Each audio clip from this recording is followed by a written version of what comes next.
வணக்கம் நண்பர்களே. 2024ல் டிஎன்பிஎஸ்சியில் கேட்ட கொஷின்ஸை நம்ம டாபிக் வைஸாக பார்த்துட்டு வரோம்.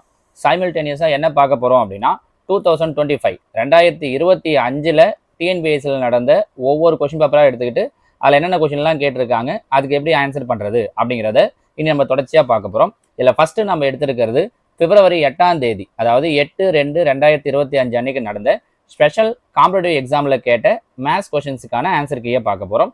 இதில் ஃபஸ்ட்டு கொஷின் பாருங்கள்.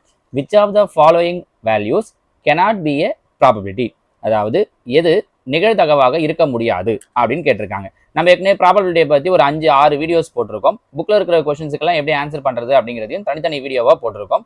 அதில் நம்ம என்ன சொல்லியிருப்போம்னா, ப்ராபபிலிட்டியுடைய வேல்யூ, அதாவது நிகழ்தகவுடைய வேல்யூ எப்போவுமே எப்படி இருக்கும் அப்படின்னா 0லேருந்து 1க்குள்ளே தான் இருக்கும். அதாவது 0 வரலாம், 1 வரலாம். அதை நம்ம எப்படி சொல்லியிருப்போம்னா 0 less than or equal to p less than or equal to 1ன்னு சொல்லியிருப்போம். 0லேருந்து 1க்குள்ளாடி எந்த வேல்யூ வேணாலும் வரலாம்.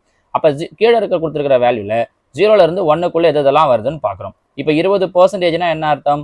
20/100ன்னு அர்த்தம். அப்போ பையில் 100 இருந்துச்சுன்னா நம்ம எப்படி எழுதலாம்? மேலே 2 ஸ்தானம் தள்ளி புள்ளி வைக்கலாம். அப்போ 0.20ன்னு அர்த்தம். சரியா? 0.20 பாருங்க. 0.20ங்கிறது 0லேருந்து 1க்குள்ளே தான் வரும். அப்போ இது நிகழ்தகவு.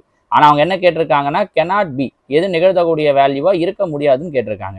0.5ம் பார்த்தோன்னா 0லேருந்து 1க்குள்ளாடி வரும். 0.253யும் பார்த்தோன்னா 0லேருந்து 1க்குள்ளாடி வரும்.